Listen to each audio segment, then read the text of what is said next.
ক্ষমাপ্রাপ্তদের নামাজ আদায় করে, যারা ক্ষমাপ্রাপ্তদের মতো করে নামাজ আদায় করতে পারে, এই নামাজ তাকে সুদ থেকে বিরত রাখবে, এই নামাজ তাকে ঘুষ থেকে বিরত রাখবে, এই নামাজ তাকে বাবা মার সাথে বেয়াদবি করা থেকে বিরত রাখবে, এই নামাজ তাকে বড়দেরকে শ্রদ্ধা করতে বাধ্য করবে, এই নামাজ তাকে আলেম ওলামাদেরকে শ্রদ্ধা করতে বাধ্য করবে, এই নামাজ তাকে ছোটদেরকে ভালোবাসতে সাহায্য করবে, এই নামাজ তাকে টিভি ভিসিআর গান বাজনা সিনেমাগুলি থেকে তাকে বিরত রাখবে। কোন নামাজ?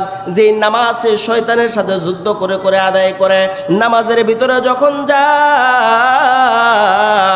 আল্লাহ রব্বুল আলামিনের স্মরণ, নবীর কথা স্মরণ, জান্নাতের কথা স্মরণ, জাহান্নামের কথা স্মরণ, বারবার মনটা ছুটে যায় প্রান্তরে বিভিন্ন জায়গার ভিতরে, কিন্তু সে নামাজের ভিতরে মনোনিবেশ করার চেষ্টা করতে থাকে, কখনো পারে কখনো পারে না।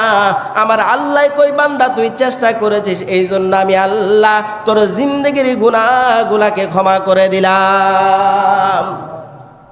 এজন্য যুবক ভাইরা, মুরব্বীরা, যখন নামাজ আদায় করবেন শয়তানের সাথে যুদ্ধ করে করে নামাজ আদায় করতে হবে।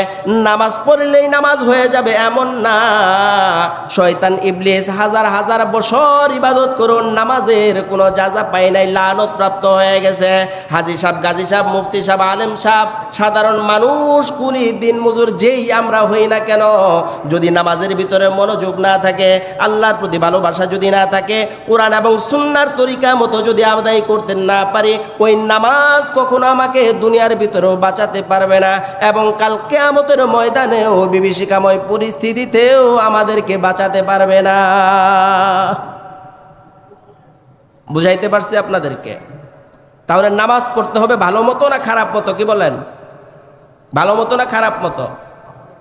সলাতুল মুসাব, যখন সলাতুল মুসাবে যারা দাঁড়ায়, সলাতুল আউলিয়া যখন তারা দাঁড়ায়, তখন নেকি আর নেকি, ওই পর্যন্ত আমরা পৌঁছাইতে পৌঁছাইতে বহুত দেরি। সলাতুল মুকাররাব, যারা নবীদের নামাজ, যারা নবীরা নামাজ আদায় করে, নামাজের ভিতরে দাঁড়াইছে তো আল্লাহর সাথে কথা বলা শুরু করে দিছে। এখন ওই নামাজ আর আমাদের নামাজ বেশ কম আছে না নাই? বান্দা চাইলে সলাতুল মুকাফফার আদায় করতে করতে সলাতুল মুসাব পর্যন্ত পৌঁছাইতে পারে, কিন্তু সলাতুল মুকাররাব আল্লাহর নৈকট্যপ্রাপ্ত নামাজ, সেই নামাজ, যে নামাজের দাঁড়াইলেই আল্লাহর সাথে কথা, নামাজের দাঁড়াইলেই আল্লাহর সাথে কথা, এই নামাজ আমরা চাইলেও অর্জন করতে পারি। সেই রকম মেহনত করতে হবে। মেহনত ব্যতীত যেমন কোনো কিছু হয় না, নামাজও মেহনত ব্যতীত হবে না। আপনি মনে করতেছেন শুক্রবারের দিন একদিন আসছেন টুপি মাথায় দিয়ে, মনে হয় নামাজ হয়ে গেছে। না, হ্যাঁ, তারপরেও আমরা করি, কিন্তু নামাজ হওয়ার জন্য চেষ্টা, মেহনত করতে হবে, নামাজকে সুন্দর করতে হবে। যেরকম বাড়ির বিল্ডিং করতে গেলে পরে কোন জায়গায় রং দিবেন, কোন জায়গায় কোনা বাঁকা হইল, কোন জায়গায় ভালো করে মসৃণ করতে হবে, এরকম যেরকম চিন্তা চেতনা থাকে, ভালো মিস্ত্রি খুঁজেন, ওই নামাজটা কোন জায়গায় সোজা করতে হবে, কোন জায়গায় বাঁকা করতে হবে, কোন জায়গায় কাইত হইল, কোন জায়গায় চিত হইল, এগুলো সঠিক করার জন্য নামাজের প্রশিক্ষণ এবং লম্বা লম্বা নামাজ আদায় করে করে নামাজকে সঠিক করতে হবে। আসসালাতুল ফারকুল বাইনাল মুমিনিনা ওয়াল কাফির। وقال سبحانه وتعالى في شان حبيبه ومحبوبه ومعشوقه مخمرا وآمرا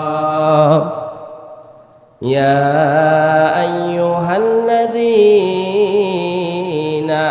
آمنوا صلوا عليه وسلموا تسليما اللهم صل على مولانا محمد وعلى آل سيدنا মুহাম্মদ। কোথায় রইলেন প্রাণের রাসূল, আমাদেরকে ছাড়িয়া কোথায় রইলেন প্রাণের রাসূল, আমাদেরকে ছাড়িয়া আপনি বিনে লাভ কি হবে, ধরার বুকে বাঁচিয়া। আল্লাহুম্মা সাল্লি আলা মাওলানা মুহাম্মাদ ওয়া আলা আলি সাইয়্যিদিনা মুহাম্মাদ। লা ইলাহা ইল্লাল্লাহ, লা ইলাহা ইল্লাল্লাহ, লা ইল্লাল্লাহ, লা ইলাহা ইল্লাল্লাহ, লা ইলাহা ইল্লাল্লাহ, লা ইলাহা ইল্লাল্লাহ, লা ইল্লাল্লাহ, লা ইলাহা ইল্লাল্লাহ। জোরে লা ইলাহা ইল্লাল্লাহ, লা ইল্লাল্লাহ, লা ইলাহা ইল্লাল্লাহ, লা ইলাহা ইল্লাল্লাহ, লা ইলাহা ইল্লাল্লাহ, লা ইলাহা ইল্লাল্লাহ, লা ইল্লাল্লাহ, লা ইলাহা ইল্লাল্লাহু মুহাম্মাদুর রাসূলুল্লাহ সাল্লাল্লাহু আলাইহি ওয়াসাল্লাম। ইন্নাল হামদুলিল্লাহি তাআলা। সম্মানিত মুহতারাম মুআজ্জাজ হাজিরিন, মহান রব্বে করিম ও জাল্লা শানুহুর দরবারে শুকর আদায় করছি যে মহান আল্লাহ তাআলা আমাদেরকে অদ্যাবধি পর্যন্ত হায়াতকে লম্বা করে মসজিদের মধ্যে এসে বসার তৌফিক দান করেছেন। ওই মহান রব্বে করিম ও জাল্লা শানুহু যে আল্লাহ রব্বুল আলামিন আকাশকে এখনো পর্যন্ত আমাদের জন্য উড্ডীন করে রেখে দিয়েছেন। কিতাবের মধ্যে আসছে বিগয়রে আমাদিন তারাউনাহা, ওই আসমানটাকে আল্লাহ তাআলা শূন্যের উপরে ভাসিয়ে রেখেছেন একমাত্র আমাদের কল্যাণের জন্য। আল্লাহ বলেন উনজুর ইলাল বাহরি ওয়া আমওয়াজিহা, ওই সমুদ্রের তরঙ্গমালাগুলিকে আল্লাহ রব্বুল আলামিন শান্ত করে দিয়েছেন আমাদের জন্য। উনজুর ইলাল জিবালি ওয়া ইস্তিকরারিহা, ওই পাহাড়গুলিকে আল্লাহ রব্বুল আলামিন এখনো পর্যন্ত ধীর এবং স্থির রেখে দিয়েছেন আমাদের কল্যাণের জন্য। উনজুর ইলাল আরদি ওয়া ইত্তিসাইহা, এই জমিনটাকে আল্লাহ রব্বুল আলামিন প্রশস্ত করে দিয়েছেন, অদ্যাবধি পর্যন্ত সুন্দর করে সুবিন্যস্ত করে রেখে দিয়েছেন একমাত্র আমাদের কল্যাণের জন্য। আল্লাহ বলেন আমার গোলাম, আমার বান্দা, তুমি আমার শুকর আদায় করবে না তো তুমি কার শুকর আদায় করবে? আমি আল্লাহ রব্বুল আলামিন তোমাকে কথা বলার শক্তি দিয়েছি, অদ্যাবধি পর্যন্ত আমাদের কথা বলার শক্তি রয়েছে। ওয়ামা আতাইতুকা লিসানান তামতিকু বিহা, আল্লাহ বলেন বান্দা আমি তোমাদেরকে জবান দিয়েছি যে জবান দ্বারা তুমি কথা বলতেছ। ওয়ামা আতাইতুকা উযুনান তাসমাউ বিহা, আল্লাহ বলেন আমি তোমাদেরকে কান দিয়েছি শ্রবণ করার জন্য। ওয়ামা আতাইতুকা আইনান তানজুরু বিহা, আল্লাহ আমাদেরকে দিয়েছেন চক্ষু, যে চক্ষু দ্বারা আমরা দেখতেছি। ওয়ামা আতাইতুকা সিন্নুন তাখতা, আল্লাহ আমাদেরকে দাঁত দিয়েছেন, সেই দাঁত দ্বারা আমরা খাবারগুলোকে গ্রহণ করছি। ওয়ামা আতাইতুকা ইয়াদান তাখতিশু বিহা, আল্লাহ বলেন বান্দা আমি হাত দিয়েছি যে হাতগুলি তোমরা এখনো লাড়াচাড়া করার সক্ষমতা পাচ্ছ। আল্লাহ বলেন উনজুর ইলাল, আল্লাহ রব্বুল আলামিন বলেন ওয়ামা আতাইতুকা রিজলান তামশি বিহা, আমি তোমাদেরকে পা দিয়েছি চলাফেরা করার জন্য। আল্লাহ বলেন উনজুর ইলাল, আল্লাহ রব্বুল আলামিন বলেন ওয়ামা আতাইতুকা কলবান তাতাফাক্কারু বিহা, আমি তোমাকে একটা অন্তর দান করেছি যে অন্তর দ্বারা ভালো মন্দ বিচার বিশ্লেষণ করার সক্ষমতা তুমি পেয়েছ। তো আল্লাহ রব্বুল আলামিন ওই বারি তাআলা, যিনি আমাদের হায়াতের মালিক, যিনি আমাদের মৃত্যুর মালিক, যিনি অদ্যাবধি পর্যন্ত এত নেয়ামতগুলির মধ্যে আমাদেরকে ডুবিয়ে রেখেছেন, ওই মহান জাল্লা শানুহুর দরবারে আমরা সকলের হৃদয় থেকে শুকর আদায় করি আলহামদুলিল্লাহ। সম্মানিত মুহতারাম মুআজ্জাজ হাজিরিন, দ্বীনের কাজ করার জন্য, একটি আমল ভাগ্যে নসিব হওয়ার জন্য একটা গুরুত্বপূর্ণ কথা আছে। সেটা হলো যে আল্লাহ তাআলা যতক্ষণ পর্যন্ত কোনো বান্দার উপরে 10 বার রহমতের নজরে না তাকান, ততক্ষণ পর্যন্ত ওই বান্দার দ্বারা একটা নেক আমল করা সম্ভব হয় না। তো আমরা যারা আসতে পারছি, আল্লাহ তাআলার রহমতের নজর আমাদের ভিতরে আছে না নাই? শুধু কি তাই না, আমরা আসার পরে তিলাওয়াত শুনেছি, জিকির শুনেছি।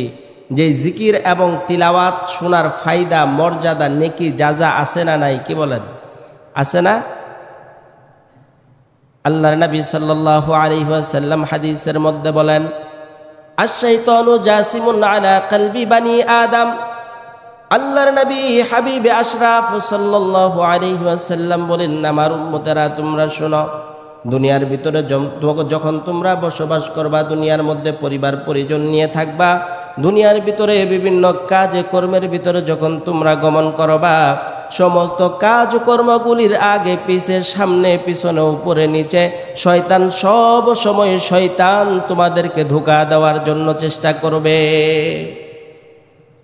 আশ-শাইতানু জাসিমুন আলা কলবি বানি আদম। শয়তান তোমাদেরকে ধোঁকা দিবে এমন একটা জায়গার ভিতরে, এমন ভাবে তোমাদেরকে ধোঁকা দিবে তোমরা কল্পনা করতে পারবা না। কিভাবে ধোঁকা দিবে?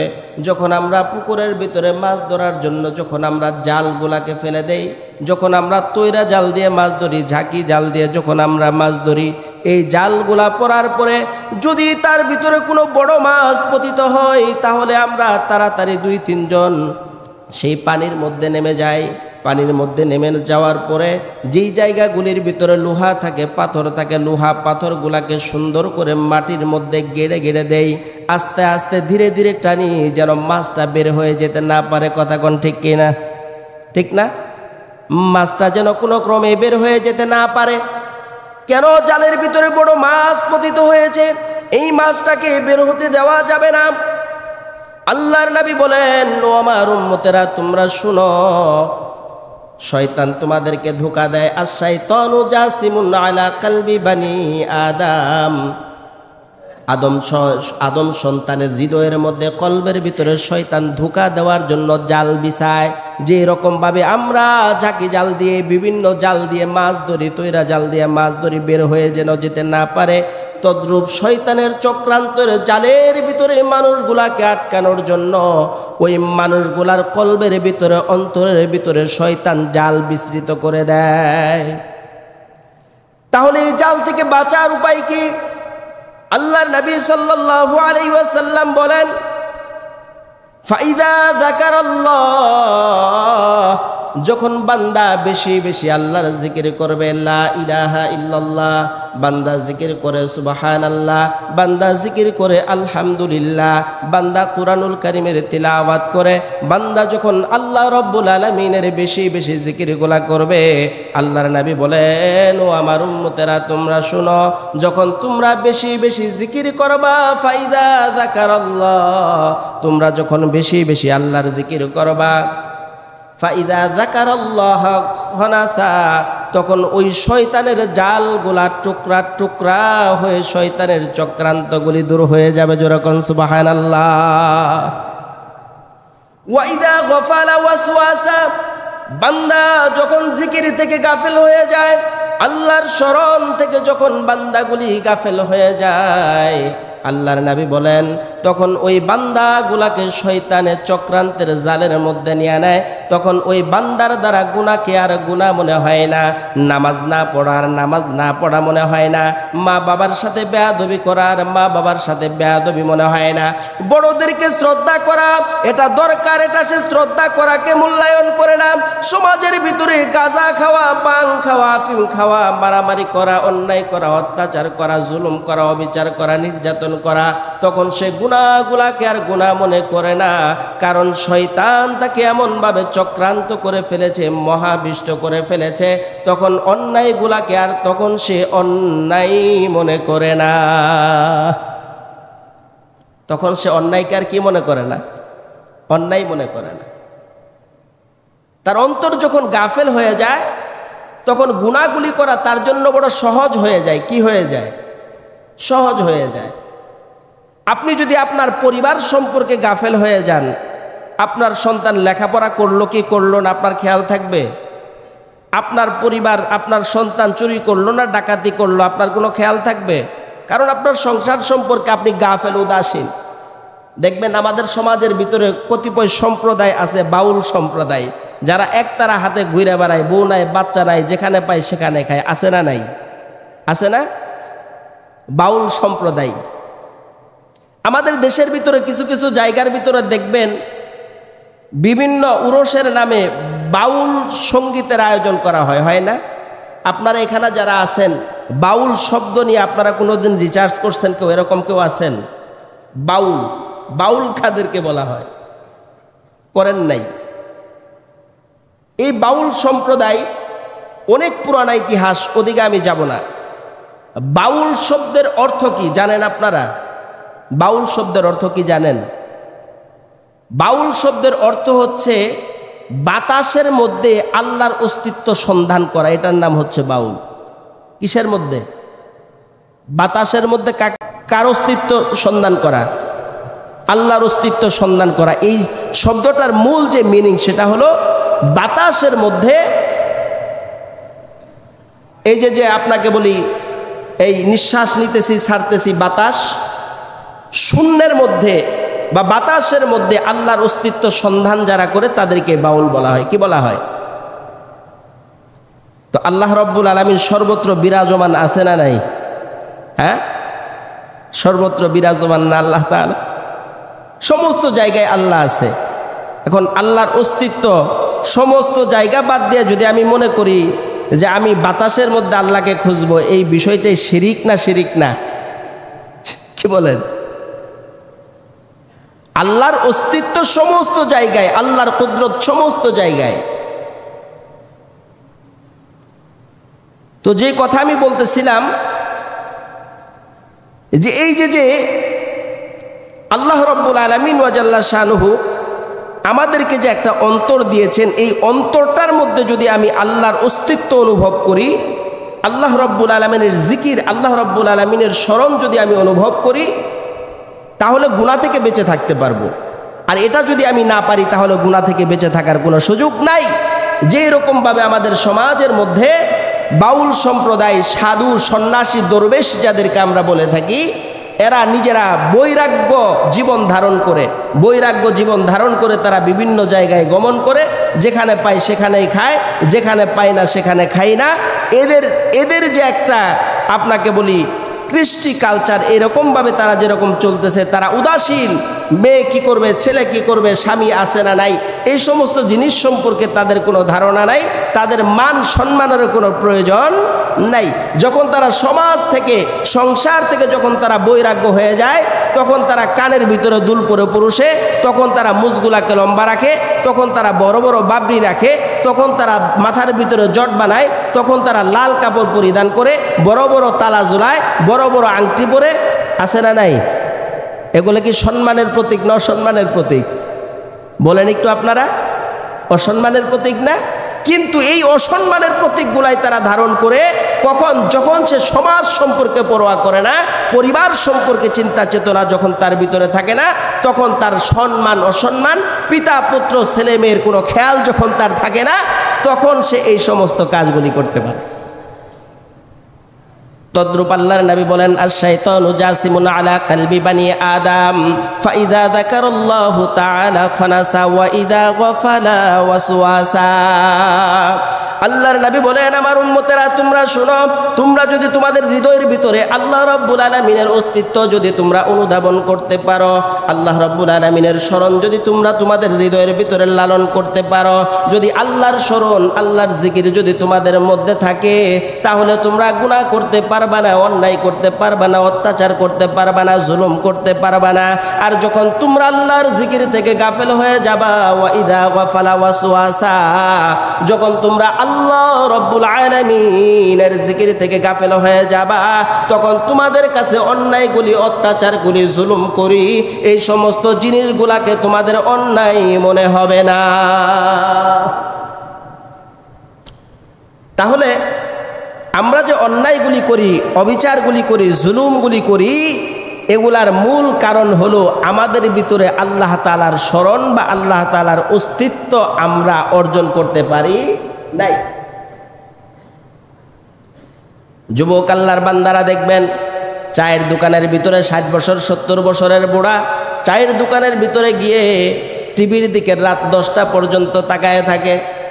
নামাজ পড়ার সময় হয়ে গেছে বলে দাদা চলো নামাজে নাই, নামাজে যাই বলে যা যা যা, নামাজ দিয়ে আর কি করব, 12 বছর ধরে নামাজ পড়লে একটা বউ তো জোগাড় করতে পারলি না। বলে কি বলে না? কথাটা কিন্তু বলে ঠাট্টা করে, কিন্তু কথাটার মাহাত্ম্য কিন্তু খুব গভীর।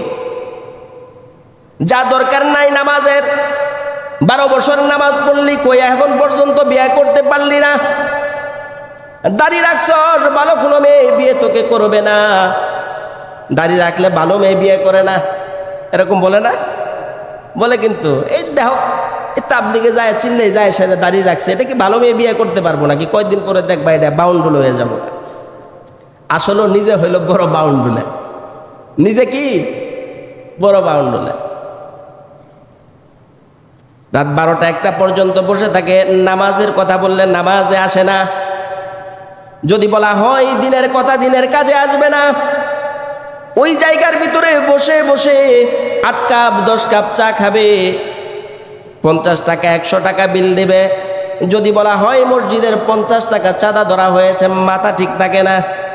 ব্যাপারখানা কি 1 মাস আগে চান্দা দিলাম, এখন আবার আইসে গিয়ে রে, টাকা কি কামাই করে দিছে নাকি সভাপতি, সেক্রেটারি, কেশিয়ার, এরকম বলে কি না?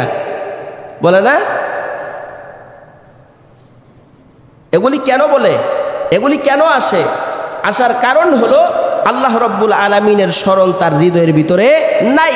শয়তানের চক্রান্তের জালে সে শিকার হয়ে গেছে, শয়তানের ফেরেবের মধ্যে বন্দী হয়ে গেছে। তো এই শয়তানের ফেরেব থেকে, বন্দী থেকে বেঁচে থাকার জন্য গুরুত্বপূর্ণ হাতিয়ার যেটা, সেটার নাম হলো জিকির। সেটার নাম কি? সেটার নাম কি বলেন? জিকির। দেখবেন আপনি নামাজ পড়েন না, আপনি কোরআন তেলাওয়াত করেন না, আপনি যদি নীরবে বসে যদি 10 মিনিট জিকির করেন, দেখবেন আপনার হৃদয়ের ভিতরে একটা প্রশান্তি অনুভব হবে। কি অনুভব হবে? দেখবেন, নিজে নিজে করে দেখবেন, হৃদয়ের ভিতরে একটা শান্তি, হৃদয়ের ভিতরে একটা প্রশান্তি চলে আসে জিকিরের মাধ্যমে। জিকির এমন একটা লফজ, জিকির এমন একটা শব্দ, আল্লাহর নামগুলি এত মধুর, আল্লাহর নামগুলি এত মিষ্টি, আল্লাহর নামগুলি এত চমৎকার, যেটা ভাষায় বর্ণনা করা যায় না। কেমন কেমন চমৎকার! হযরতে বিলাল হাবশী রাদিয়াল্লাহু তাআলা আনহু মাটির ভিতরে চিৎ করে শুয়ে রাখা হয়েছে, বুকের উপরে পাথর চাপা দেওয়া হয়েছে, হাতের ভিতরে পাথর চাপা দেওয়া হয়েছে, নিচে প্রচন্ড উত্তপ্ত বালু। উমাইয়া, আবু জেহেল, উতবা, সাইবা বিলাল হাবশী রাদিয়াল্লাহু তাআলা আনহুর কাছে গেছে, গিয়ে বলতেছে, রে বিলাল, তুমি ঈমানকে বাদ দিয়ে দাও, আল্লাহর জিকির বন্ধ করে দাও। আল্লাহর জিকির যদি বন্ধ করে দাও, তোমার বুকের উপর থেকে পাথরকে সরায় দেওয়া হবে, হাতের উপর থেকে পাথর সরায় দেওয়া হবে, পায়ের বাঁধনগুলি খুলে দেওয়া হবে, হাতের বাঁধনগুলি খুলে দেওয়া হবে, তোমাকে মালামাল করে দেওয়া হবে, পুরস্কার দেওয়া হবে। বিলাল হাবশী বলে, ও মক্কাতুল মুকাররমার কাফেররা, তোমরা শোনো, আমি তোমাদেরকে বলে দেই, আমি বেলালের জীবন চলে যাবে, কিন্তু আল্লাহ আল্লাহ শব্দ বেলালের জবান থেকে যাবে না। জোরে কোন সুবহানাল্লাহ। চিন্তা করে দেখেন আল্লাহর সাথে কি গভীর প্রেম করেছিল। জিকির এমন একটা শব্দ, আপনি যদি জিকির যদি করতে পারেন, জিকিরকারী এমন হয়ে যায়, মুস্তাজাবুদ দাওয়া হয়ে যায়। জিকির করতে করতে মানুষ এমন পর্যায়ে চলে যায়, এই জিকির করতে করতে মানুষগুলি এমন পর্যায়ে চলে যায়, আল্লাহ রাব্বুল আলামিনের দরবারে বান্দা যখন যেই দোয়া করে, আল্লাহ সেই দোয়াকে কবুল করে নেন। জোরে কোন সুবহানাল্লাহ। জিকিরের এত পাওয়ার, এত ক্ষমতা। এজন্য বেশি বেশি করে জিকির করবেন, ইনশাআল্লাহ। পারা যাবে না? যুবক যারা আছেন, মুরব্বী যারা আছেন, বেশি বেশি করে একা নীরবে বসে আছেন, 10 মিনিট জিকির করেন। বাড়িতে শুইতে গেছেন, শোয়ার পরে 10-15 মিনিট জিকির করেন। দেখবেন নিজের অন্তর পরিষ্কার হবে।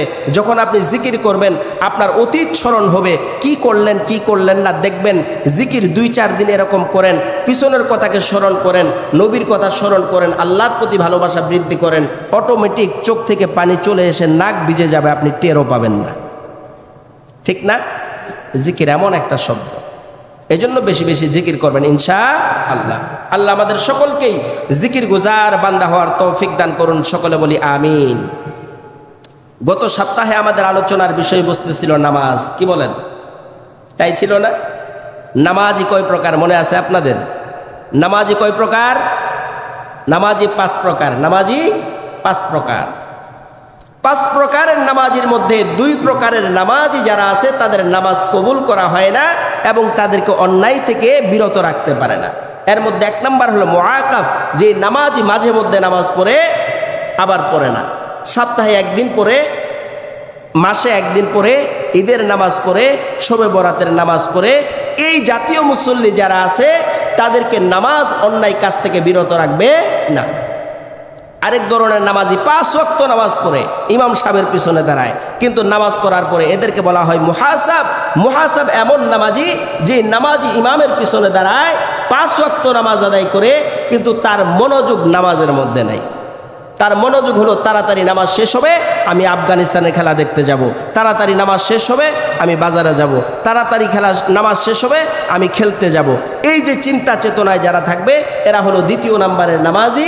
আর এই নামাজিগুলিকেও তাকে অন্যায় থেকে নামাজ বিরত রাখবে না। 3 নম্বরের নামাজি তাদেরকে বলা হয় মুকাফফার।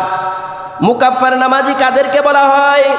মুকাফফার নামাজি হলো সলাতুল জিহাদ তারা আদায় করে, নামাজের মধ্যে যখন দাঁড়ায়, নামাজের মধ্যে দাঁড়ানোর পরে তার মনটা এদিক সেদিক ছোটাছুটি করে, কিন্তু সে নামাজের ভিতর থেকে বের হয়ে যায় না, আল্লাহর স্মরণ থেকে গাফেল হয়ে যায় না।